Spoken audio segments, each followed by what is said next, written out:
আর আপনার কথার এসেন্স যদি বুঝে থাকি তাহলে মানে টোটালি আপনি যদি পলিটিক্যাল পার্টিকে দায়ী করেন বা পলিটিক্যাল লিডারকে যদি দায়ী করেন তাহলে পলিটিক্যাল সায়েন্সের যে ডেফিনেশন দু একটুকু আমার জানা আছে সেখান থেকে বলি যে মানুষকে আপনি যে সমাজের কথা বলছেন যে পরিবার সমাজের মধ্যেই তো অন্তর্ভুক্ত পরিবার সেটিকে আসলে শিক্ষিত করার দায়িত্ব কিন্তু পলিটিক্যাল পার্টির ছিল বা পলিটিক্যালি লিটারেট করার দায়িত্ব ছিল, সেটা তারা ব্যর্থ হয়েছে। কিন্তু শিক্ষায়তনগুলো আমাদের যারা গুরুজন আপনারা আছেন তারাও এক ধরনের তাদের যে ভাবমূর্তি সেটা কি রক্ষা করতে পারে? দেখেন, এটি তো একদিনে হয়নি, এটা তো একদিনে হয়নি। ঢাকা বিশ্ববিদ্যালয়ে একসাথে 7টি খুন হয়েছে মহসিন হলে।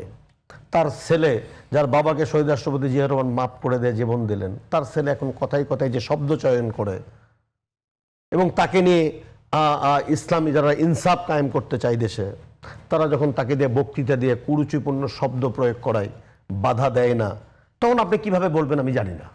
আমার জানার বলার কোনো ভাষা আমার নেই, যেটা আপনি অ্যালাউ করছেন কেন?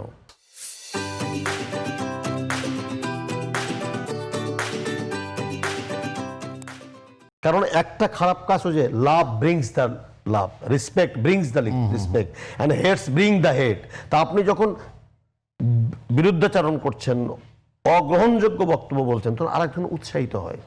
বরং আমাদেরকে ওই যে চ্যারিটি বিগেন অ্যাট হোম, যে আমার নিজের থেকে শুরু করতে হবে। যা আমি যদি শুরু করতে পারি, আর শিক্ষা প্রতিষ্ঠানগুলোতে আমরা পারিনি কেন? আমার ঘরে আগুন লেগে দেওয়া হয়েছে, বিচার পাইনি। বিচার পাইনি কেন?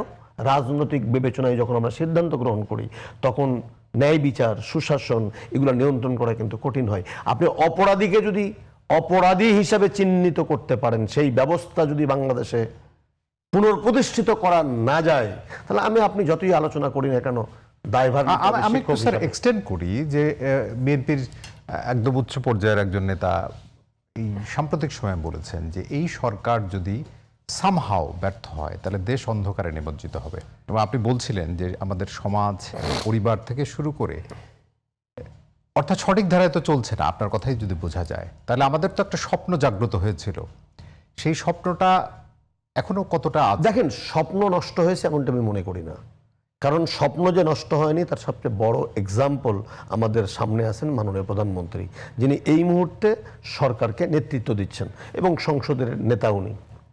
ওনার আচরণ, ওনার কথা, ওনার চলাফেরা আমাদেরকে আশা দেখায়, স্বপ্ন দেখায়। সেটি নিয়েও তো কথা বলছে বিরোধী দল, যেমন যে মানে উনি কথা বলছেন না, একদমই বলছেন না। বলছেন তো, মানে উনি কালকেও কথা বলছেন, নমিনাল ফাংশনাল এরকম কথাও কিন্তু না। উনি কথা বলছেন, উনি অপ্রয়োজনীয় কথা বলবেন কেন? কারণ আমাদের কাছে তো দগদগে ইতিহাস আছে যে সাবেক প্রধানমন্ত্রী এটা বাচাল প্রধানমন্ত্রীতে পরিণত হয়ে গেছিলেন।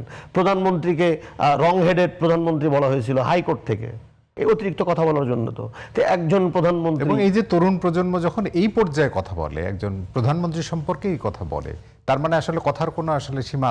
বিষয়টি হলো যে ওই যে বললাম আপনি, যে আপনি পরিবারের গার্ডিয়ান, আপনি বাবা, আপনি রাজনৈতিক দলের নেতা, আপনি নেতৃত্ব দিচ্ছেন। আপনার ছাত্র সংগঠনের নেতা যখন কুরুচিপূর্ণ শব্দ প্রয়োগ করে, আপনি তাকে বাধা দেন না, বিরত রাখেন না, ভদ্র আচরণ করতে পরামর্শ দেন না। আমি তো সেই তরুণ প্রজন্মকে দোষ দিই না, আমি দোষী দিই সেই সমস্ত রাজনীতিবিদদেরকে, যে সমস্ত রাজনীতিবিদদের অঙ্গ সংগঠনগুলো এই সমস্ত কুরুচিপূর্ণ ভাষা ব্যবহার করার পরও তাদের বিরুদ্ধে রাজনৈতিক কোনো ব্যবস্থা গ্রহণ করা হয় না বা দলীয় সিদ্ধান্ত নেওয়া হয় না। তবে একটা কথা মনে রাখেন, সব কিছু কিন্তু বুমেরাং হয়ে ফিরে আসে। আপনি আজকে যাকে কি বলবো, আমি বলবো যে সামাজিকভাবে হেয় প্রতিপন্ন করতে চাচ্ছেন, আপনাকে রেডি থাকতে হবে যে আপনিও কিন্তু সেই একই অভিযোগে অভিযুক্ত হতে পারেন আপনার কর্মকাণ্ডের মধ্য দিয়ে। এটা কিন্তু মনে রাখতে হবে। এটিকে স্যার আপনি নির্মোহভাবে যদি বলেন তাহলে সকলের জন্যই তো। আমি তো সবার জন্যই বলছি, আমি সবার জন্যই কিন্তু বলছি, আমি অন্য কোনো দলের জন্য আমি বলছি না। আমরা চাই এই 24-এর পরে অন্তত শ্রদ্ধার বাংলাদেশ চেয়েছিলাম। আমি একটা এক্সাম্পল আপনাকে দিই। আমি 5 তারিখের পরে বেগম খালেদা জিয়া জেলখানা থেকে বাড়ালেন, মুক্ত পাইলেন। তারপরে পল্টনে একটা সমাবেশ হয়েছিল, একটা রেকর্ডেড ভিডিও বেগম খালেদা জিয়ার প্রচার করা হয়েছিল। উনি কি বলেছিলেন? কারো বিরুদ্ধে একটা কথা বলেছিলেন? বলেন না আমাকে। উনি সৌহার্দ্যের কথা বলেছিলেন, ভ্রাতৃত্বের কথা বলেছিলেন, শ্রদ্ধার বাংলাদেশ কথা বলেছিলেন। আমরা রাখতে পারছি না কেন? ওনার চেয়ে কি বড় নেতা এবং গণতন্ত্রের জন্য আত্মত্যাগ বা সমস্ত মোহ ত্যাগ করার মানুষ কি দ্বিতীয় জন পাওয়া যাবে অতি সম্প্রতি 2 দশকে?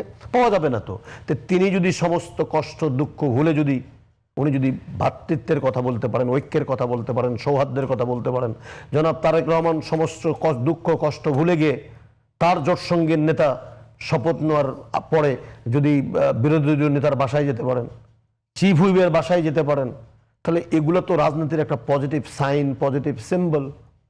সংসদে দাঁড়িয়ে প্রধানমন্ত্রী তারা বিরোধী কিন্তু দলীয় নেতা বলছে কথা যে বলতে আগের পারেন। দিনে বাসায় গেলেন কিন্তু পরের দিনই সংসদে গিয়ে কথা রাখলেন না, জাতিকে দেয়া কথা। না না না, ভাই এটা তো তাদের কথা, জাতিকে দেওয়ার কথা তো আপনি সংসদে যাওয়ার আগেই রাখেননি। আমি যদি উল্টাটা বলি, আমি বলতে চাই না, কারণ আমি তো রাজনীতিবিদ না।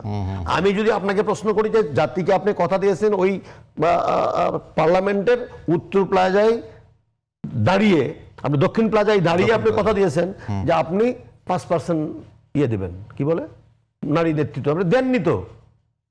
আপনি আগেরটাকে বিচারটা করেন। এই জন্য ভাই অভিযোগ পাল্টা অভিযোগ না করে, বরং আমি তো মনে করি যেটা সম্প্রতি ঘটলো, যে তেল ক্রাইসিস নিয়ে, যে সেগুলো নিয়ে কথা বল। এই পজিটিভ বিষয়গুলো আমরা কাজ করি না কেন? জি। পজিটিভলি আমরা কাজ করি। আমরা আমরা পজিটিভ বাংলাদেশ দেখতে চাই।